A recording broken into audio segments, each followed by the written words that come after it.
And we're back now with our political panel to do a little analysis. Dan Balz, the chief correspondent for the Washington Post, who won the prestigious Toner Prize for Excellence in Political Reporting just last week. Congratulations to you, Dan. Also with us, Scott Conroy, the senior political reporter for the Huffington Post, and CBS News congressional correspondent Nancy Cordes, along with Politico's senior congressional reporter Manu. Raju. Let's start with the CBS News poll. Jeb Bush is on top, no surprise there. Huckabee has slipped a little. What's interesting about the poll, and it may be simply because it was being conducted while he was announcing he was running for president, Ted Cruz moved up considerably more than any other candidate. Is he going to be a viable candidate, Raju? I think he will be in Iowa. The Iowa caucuses typically appeal to, of course, social conservatives. And you saw, of course, Huckabee had won that caucus in 2008, and in 2012, Rick Santorum won as well. The question for Ted Cruz is, can he broaden his appeal beyond those religious conservatives? Can he put together a coalition that could win in New Hampshire, make him competitive in South Carolina, and run the table? That is a very, very big challenge for him, and it's hardly clear that he can actually amount to that. Well, do you actually see him as a factor?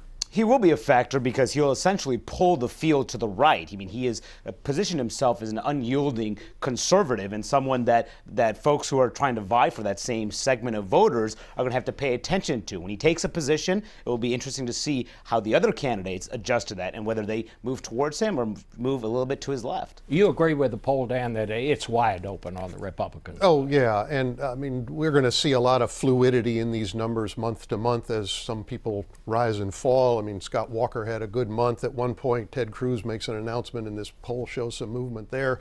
There was some movement for Rand Paul in here. But, the striking thing about a lot of these numbers is how little most Republicans know about a lot of these candidates. And so the question is, as they begin to come into focus, do their numbers rise or do they fall?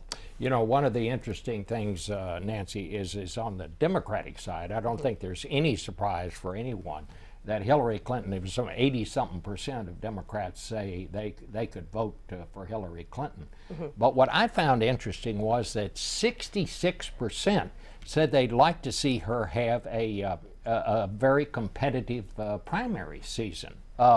Who would pose the challenge here? Well, the interesting thing is that then when we asked, okay, look at these other candidates, 2/3 of those same people who answered the poll said they don't know enough about, let's say, Martin O'Malley or Bernie Sanders to even form any kind of opinion about them. Bernie Sanders isn't even a Democrat. Exactly. Most people don't know that. And so, yes, there is this hunger for a more active primary, so she's just not coronated, but there's no consensus on who those other opponents should be. Scott, let's talk a little bit about Senator Clinton. We learn now from the chairman of the committee that's investigating Benghazi that, in fact, she has deleted all of the emails that were in her server. Where is all this? Is this going to be a factor? Is this a problem for her? Has she done something illegal? I mean, if you talk to a run-of-the-mill voter, I don't think they care so much about the email issue. The problem is that it feeds into perceptions that are already pre-ingrained about the Clintons, that they're secretive, that they, want to just play by their rules and make their own rules. And I think that's going to be the issue for her. As far as, Hillary coming out and announcing here, I think her biggest concern is coming up with her reason for why she wants to be president of the United States. That question that tripped up Ted Kennedy in 1980. Why do you want to do this? She's got to come up with a great answer for that goes beyond the talking points of, well, I want to help the middle class, because that is the question people are wondering. They don't want to just see, a coronation here. They want to see why she wants to do this. Dan, they're all starting on both sides of going to New Hampshire, going to Iowa. Does Iowa matter anymore? I mean, we know Ted Cruz is going out there to try to get the conservatives. That's where Huckabee, I would guess, would be the strongest right now, because the Democrats and Republicans out there tend to be evangelical, many of them. Is Iowa a factor this time? Well, it's a factor in this for two reasons. One is it's one of the two places where candidates actually have to talk to voters face to face over an extended period of time. New Hampshire's the other. Both those states have that culture. So it's important in a sense in testing these candidates as to what they get out of those and how people react to them. The second reason is it tends to winnow the right side of the field. It's not a good indicator necessarily of who's going to be the nominee, but it does wipe out part of the field early on. I mean, my sense of it is that we're going to come down to Jeb Bush is going to be a factor right down to the end, and whoever wins the rest of the candidate.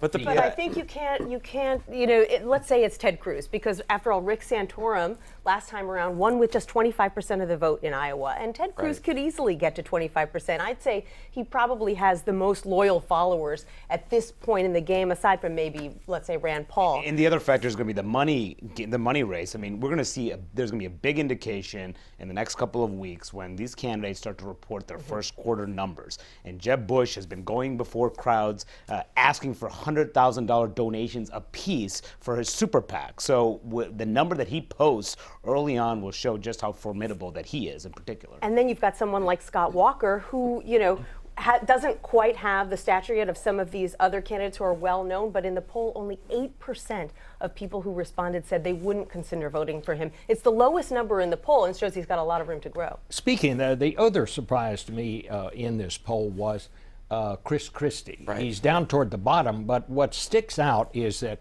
40-something% of Republicans said no, they would not consider 42% voting for him. He leads the pack by a good measure on that. Is he done? That's a terrible number for Chris Christie. But the thing to keep in mind here is that you don't need a majority. In a race where we're going to have 12, maybe 15 candidates, Chris Christie could get in this thing, win 25% in New Hampshire, and be on his way. I was at a town hall meeting in New Jersey this week, actually. And it's when Chris Christie is on his game, it's like watching Ted Williams hit a baseball. I mean, the guy just connects with voters better than anyone else in this race. So I think we're wrong to dismiss him. He's got a big hill to climb now. He's not going to be the front runner. But remember in 2007, John McCain, we all said he's got no shot. He had no money. All the establishment support was going to Rudy and Mitt Romney, and he became the nominee. So let's not count him out yet. What about all this trouble? I mean, I think I said this a while ago, I can't remember a time when the world was more tangled up than it is right now. You heard me ask Governor Huckabee, do you feel qualified on foreign policy issues? He said yes, he thought he was. No surprise on that. But is foreign policy going to be an issue? I think it's going to be a very big issue, and it's going to be very important to be able to speak with fluidity about these issues. And this is one area where senators like Marco Rubio or Rand Paul have a real advantage. Right. It's maybe the only area where they have an advantage because the base seems to be clamoring for a governor this time around, someone like Scott Walker and Rick Perry. Chris Christie have made no secret about the fact that they're boning up on foreign policy and talking to experts, but they're not going to have the same kind of comfort level talking about these issues as someone who talks about them day in and day out.